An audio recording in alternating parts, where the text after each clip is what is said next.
जैसे जैसे हमारी उम्र बढ़ती है वैसे वैसे हमारे शरीर के अंदर कुछ एक फिजियोलॉजिकल चेंजेस आनी शुरू हो जाती हैं। जैसे कि हमारी उम्र के बढ़ने से हमें ब्लड प्रेशर घेर लेता है, शुगर घेर लेती है, या हमारी हड्डियां कमजोर होकर हमें ऑस्टियोप्रोसिस यानी हड्डियों के कमजोर होने की ओर घेर लेती हैं। ऐसे अन्य और भी कई बीमारियां शरीर के अंदर पैदा होनी शुरू हो जाती हैं, जिससे चलते हमारे शरीर की जो आउटलुक है वो देखने में बदल जाती है।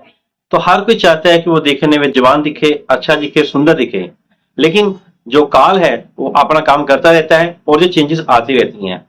लेकिन फिर भी कुछ एक चेंजेस को हम रोक सकते हैं या कुछ एक उसकी स्पीड को कम कर सकते हैं, जिससे हम देखने में जवान दिखें और अपने आप को पूरा फिट रख सकें।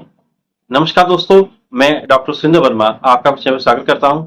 तो आज इस वीडियो में आपको बताऊंगा कि कुछ एक ऐसी चीजें हम अगर लगातार खाते रहते हैं तो 40 और 50 साल के बाद भी अगर आप इसको खाते हैं तो आप फिट दिखेंगे और आप जवान दिखेंगे। तो वो कौन सी ऐसी चीजें हैं जिनको खाने से हम ऐसा कर सकते हैं, ये जानने के लिए चलिए शुरू करते हैं आज का वीडियो।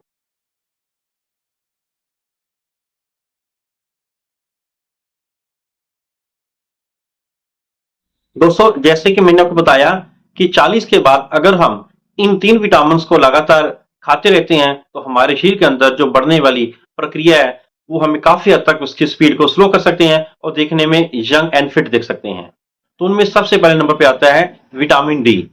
ये दोस्तों, विटामिन डी जो है ये हमें सब जानते हैं कि धूप से मिलता है, लेकिन इसको हम सबसे ज्यादा इग्नोर करते हैं क्योंकि ये हमें फ्री में मिलता है। लेकिन आपको चाहिए आप दिन में कम से कम, अगर सुबह का टाइम है तो कम से कम आधा घंटा से 1 घंटा तक धूप में रहें। और अगर आपको दिन में टाइम नहीं मिलता है या आप सुबह लेट उठते हैं तो आपको चाहिए कि दोपहर के समय 10 से 15 मिनट तक आपको धूप का आनंद लेना चाहिए। और खास करके धूप का कॉन्टेक्ट सीधा डायरेक्ट आपकी स्किन के ऊपर हो। इससे आपके अंदर विटामिन डी की जो बनने का प्रोसेस है वो स्किन के द्वारा जल्दी से इंक्रीज हो जाती है, जिसके कारण आपके अंदर विटामिन डी की कमी नहीं आएगी। अब जो विटामिन डी करता क्या है हमारे शरीर में, जैसे कि हम जानते हैं कि हमारी हड्डियां और ज्वाइंट जितने भी हैं ये सब कैल्शियम, फास्फोरस और विटामिन डी से बनते हैं। यहाँ पर विटामिन डी का रोल ये है कि अगर विटामिन डी नहीं होगा या कम होगा तो हमारे शरीर के अंदर जो कैल्शियम है उसकी एब्जॉर्प्शन कम हो जाएगी, जिसकी वजह से हमारी हड्डियां अंदर ही अंदर से कमजोर होना शुरू हो जाएंगी और खोखली होना शुरू हो जाएंगी। तो 40 के बाद मोस्टली फीमेल्स के अंदर मीनोपॉज यानी माहवारी का रुकना शुरू हो जाता है और 45 तक आते आते वो तकरीबन नील हो जाता है, जिसके चलते अगर उनके अंदर विटामिन डी की कमी हुई और साथ में वो हार्मोन्स जो ईस्ट्रोजन और प्रोजेस्टेरोन हार्मोन उनकी कमी भी आती है, जिनके चलते उनके शरीर के अंदर कैल्शियम की एब्जॉर्प्शन कम हो जाती है, जो कि हमारे हड्डियों के ऊपर, स्केलेटन के ऊपर सीधा असर डालती है और उनको काम करने में थकावट लगती है और वो पहले जैसा चुस्ती से और काम नहीं कर सकती हैं। तो यही एक वजह है कि विटामिन डी की जो जरूरत है वो इसलिए कि ये कैल्शियम और फास्फोरस की एब्जॉर्प्शन को बढ़ाता है और इसके हमारी हड्डियां जो है मजबूत बनती हैं। अगला आता है विटामिन सी।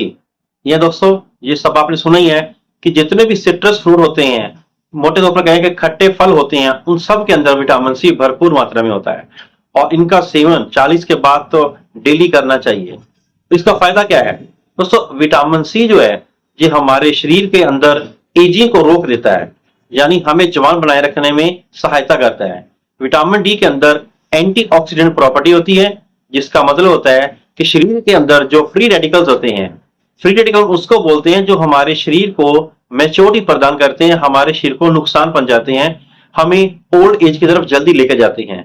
तो ये विटामिन सी जो होता है ये उन फ्री रेडिकल को खा जाता है, उनको खत्म कर जाता है, जिसके कारण हमारी एजिंग प्रोसेस जो है उसकी स्पीड स्लो हो जाती है, जिससे हम देखने में जवान लगते हैं। इसके अलावा विटामिन सी जो है हमारी स्किन की जो ग्लो है उसको देता है और स्किन को टाइट करता है, जिसके कारण हमारे शरीर के ऊपर झुर्रियां नहीं पड़ती हैं, हमारा चेहरा एकदम खिला खिला और जवान सा दिखता है। तभी तो आपने देखा होगा कि जितने भी फेशियल क्रीम होती हैं उनके अंदर कुछ ना कुछ विटामिन सी उन्होंने डाला होता है, ताकि एक तो स्किन का ग्लो बना रहे और दूसरा फ्रेशनेस सी महसूस होती है। तो आपको चाहिए कि आपको विटामिन सी की सोर्सेज आमतौर पर गर्मियां है तो आप उसको नींबू के रूप में इस्तेमाल कर सकते हैं, चाहे उसको सलाद के बीच में खाएं, चाहे नींबू पानी बना के खाएं। और अगर सर्दियां हैं तो सिट्रस फ्रूट जैसे कि संतरा, मौसमी, आंवला, माल्टा, इनका सेवन करें तो आपके अंदर फ्री रेडिकल की प्रॉब्लम हमेशा के लिए दूर हो जाएगी और आपकी इम्यूनिटी बढ़ेगी। उससे अगला आता है विटामिन B12। ये दोस्तों, ये विटामिन B12 है, ये हमारे शरीर को शक्ति देता है और हमारे ब्रेन को भी शार्प करता है। और इसकी कमी से हमारी मेमोरी लॉस यानी याददाश्त कम हो जाती है और हमारे अंदर स्लगिशनेस यानी सुस्ती सी छाई रहती है। अगर आपको लगता है कि जब आप सुबह उठते हैं तो शरीर में भारीपन और ऐसे लगता है कि अब और सोएं, तो जी आपके अंदर विटामिन बी 12 की कमी हो सकती है। तो विटामिन डी जो है, विटामिन बी 12 ये हमारे शरीर के अंदर एक तरह की चूसी देता है। उसका कारण ये है कि विटामिन बी 12 हमारे शरीर के आरबीसी प्रोडक्शन को बढ़ा देता है, यानी रेड ब्लड सेल की प्रोडक्शन को बढ़ा देता है।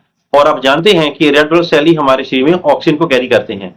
जितनी ज्यादा मात्रा में रेड ब्लड सेल होंगे उतना ज्यादा ऑक्सीजन कैरिंग कैपेसिटी बढ़ेगी। जितना ज्यादा ऑक्सीजन शरीर के अंदर जाएगी उतनी हमारी चुस्ती रहेगी और एक्टिवनेस रहेगी। तो इस तरह आप जान गए हैं कि विटामिन बी 12 हमारे शरीर के लिए क्यों जरूरी है। दूसरा, इसके अंदर एक सब्सटेंस होता है हीमोसिस्टिन। ये हीमोसिस्टिन सब्सटेंस होता है हमारे हार्ट को हेल्दी रखता है, क्योंकि अगर हीमोसिस्टिन जो है हमारे शरीर के अंदर इसकी मात्रा बढ़ जाए तो विटामिन बी 12 उसको कम करता है। और यही हीमोसिस्टिन हमारे शरीर के अंदर जो हार्ट है उसके अंदर कोई प्रॉब्लम को क्रिएट कर सकता है। तो इसलिए विटामिन बी 12 हार्ट को भी हेल्दी रखता है। दोस्तों, जैसे जैसे हमारी उम्र बढ़ती है वैसे वैसे इन विटामिन की एब्जॉर्प्शन शरीर में कम होनी शुरू हो जाती है, जिसकी वजह से हमारी इम्यूनिटी जो है वो सफर करती है यानी कम हो जाती है। और इम्यूनिटी कम होने की वजह से हमें रोग घेर लेते हैं।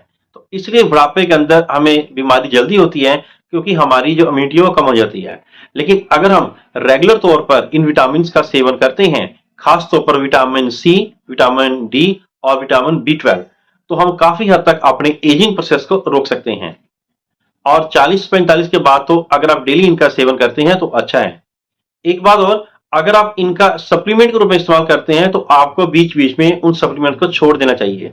अगर आप नेचुरल कैल्शियम विटामिन लेते हैं तो उसके अंदर कोई भी परहेज रखने की जरूरत नहीं है, उसको कंटिन्यू लगातार 5-6 महीने या ज्यादा भी इसको खा सकते हैं, क्योंकि जो नेचुरल फॉर्म में मिलने वाले विटामिन होते हैं उनका साइड इफेक्ट हमारे शरीर के अंदर नहीं होता है। जितना शरीर को चाहिए होता है शरीर उसको उतना एब्जॉर्ब करके बाकी सबको एक्सक्रीट कर देता है। तो दोस्तों, ये थी एक महत्वपूर्ण जानकारी कि हम कैसे अपने आप को फिट रखें यानी 40 के बाद जवान दिखें। आशा करता हूं कि जानकारी आपको अच्छी लगी होगी। अगर जानकारी अच्छी लगे तो मेरी इस वीडियो को लाइक करें, शेयर करें और चैनल को सब्सक्राइब करें। Thank you.